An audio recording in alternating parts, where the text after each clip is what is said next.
Halo guys, assalamualaikum warahmatullahi wabarakatuh. Selamat pagi, siang, sore, dan atau malam. Ya, bertemu kembali dengan saya di channel sederhana ini Monikoin. Video sebelumnya kita telah sedikit membahas atau mengulas atau mereview bahan pembuat koin, yaitu cupronikel atau copper nickel yang ada pada salah satu koin 100 rupiah tahun 1973 dan beberapa koin luar negeri lainnya. Nah, kesempatan kali ini kita akan mengulas atau membahas bahan pembuatan koin, yaitu koin yang berbahan nickel plate steel, atau jika di Indonesia kan itu baja berlapis nikel.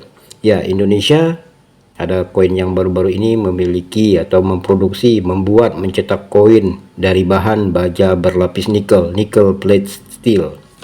Apa itu material baja berlapis nikel atau nickel plate steel? Merupakan bahan komposit yang terdiri dari inti baja yang dilapisi atau disulut dengan lapisan nikel.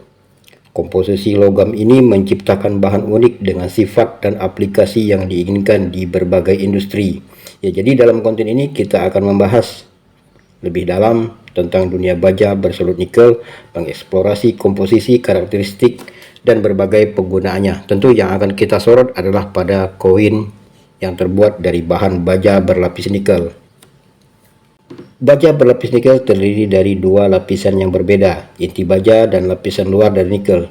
Inti baja yang umumnya terbuat dari baja karbon atau baja tahan karat memberikan kekuatan struktural dan sifat mekanik yang diperlukan untuk berbagai aplikasi atau penerapan. Lapisan nikel yang diterapkan melalui proses yang disebut electroplating atau pelapisan tanpa arus, electroless plating, membentuk lapisan pelindung yang kontinu dan seragam di permukaan baja. Ketebalan lapisan nikel dapat bervariasi tergantung kebutuhan spesifik aplikasi tersebut. Nah, tentu untuk membuat koin ada standarnya, ada karakteristiknya, berapa baja harus tebalnya, dan berapa lapisan nikel yang dibutuhkan. Selama proses pembuatan, inti baja dibersihkan dan dipersiapkan dengan teliti untuk memastikan daya lekat yang baik antara lapisan nikel. Pelapisan nikel kemudian diterapkan menggunakan proses deposisi elektrolitik atau kimia. Proses ini menghasilkan ikatan metalurgi antara inti baja dan lapisan nikel, menciptakan bahan komposit yang tahan lama dan dapat diandalkan. Baja berlapis nikel memiliki kombinasi sifat dari baja dan nikel, menjadikannya bahan yang sangat menguntungkan untuk berbagai aplikasi. Ada beberapa sifat dan keuntungan utama dari bahan baja berlapis nikel. Yang pertama yaitu ketahanannya terhadap korosi. Nikel dikenal memiliki ketahanan korosi yang sangat baik, melindungi inti baja dari oksidasi, karat, dan bentuk korosi lainnya. Ini menjadikan baja berlapis nikel ideal untuk aplikasi yang terpapar dengan lingkungan keras atau korosif. Yang kedua, kekuatan dan ketahanan. Inti baja memberikan kekuatan, daya tahan, dan sifat mekanik seperti kekuatan tarik yang tinggi dan ketahanan terhadap benturan. Pelapisan nikel meningkatkan sifat-sifat ini sekaligus menawarkan perlindungan tambahan terhadap keausan dari inti baja tersebut.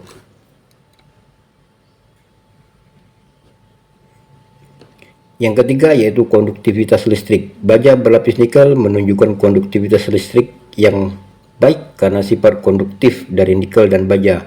Ini membuatnya cocok untuk aplikasi yang memerlukan konduktivitas listrik seperti perlindungan elektromagnetik atau sistem pembumian. Misalnya untuk aplikasi penangkal petir. Selanjutnya yaitu konduktivitas termal.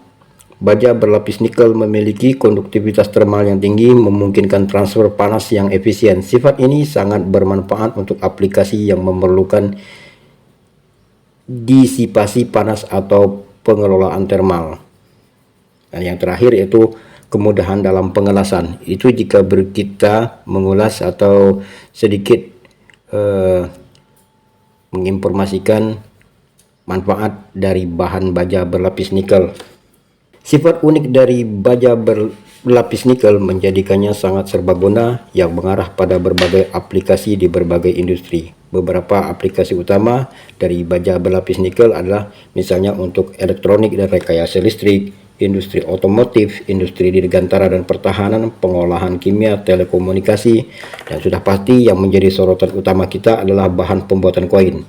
Pada beberapa percetakan koin seperti Royal Mint di United Kingdom sana, maupun di Royal Canadian Mint yang ada di Kanada sana, koin baja yang dilapisi nikel berwarna perak putih dan dirancang untuk menggantikan bahan koin cupronikel atau bahan koin serupa lainnya.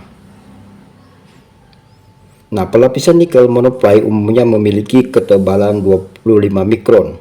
Namun ketebalan lainnya juga tersedia tergantung pada kebutuhan spesifikasi pelanggan. Nah, ini contohnya pada koin Indonesia Rp1.000 tahun emisi 2010.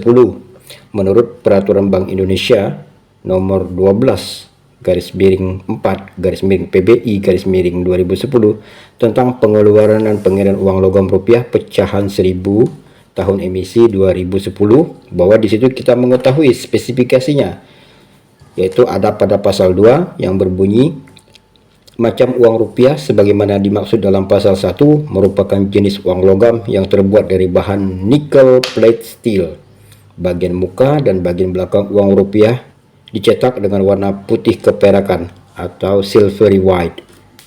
Nah, selanjutnya menurut Peraturan Bank Indonesia nomor 18/26/PBI/2016 tentang pengeluaran uang rupiah logam pecahan Rp1.000 tahun emisi 2016 pasal 6, ciri khusus sebagaimana yang dimaksud dalam pasal 4 huruf B yang berupa desain bahan dan teknik cetak sebagai berikut. A. Warna dominan putih keperakan. Bahan tersebut dari nickel plate steel. Jadi jelas ya, untuk koin Rp1.000 yang angklung itu tahun emisi 2010 dan koin Rp1.000 yang bergambar I Gusti Ketut Puja itu yang tahun 2016 itu berbahan nickel plate steel. Khusus untuk kedua koin ini Rp1.000 tahun emisi. Ya, pada kedua koin ini Rp1.000 tahun emisi 2010 dan 2016, apakah Indonesia telah memiliki atau memproduksi bahan baja berlapis nikel sebagai bahan pembuatan koin? Ternyata tidak ya kawan-kawan.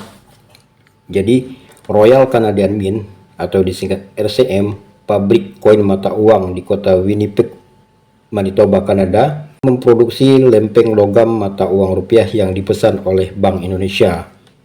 Nah, berbicara yang sekarang, lempeng logam tersebut ya sudah sampai di Indonesia dan telah menjadi uang pecahan Rp1.000 tahun emisi 2010 dan 2016 sebagaimana yang saya pegang dan mungkin kawan-kawan juga memilikinya.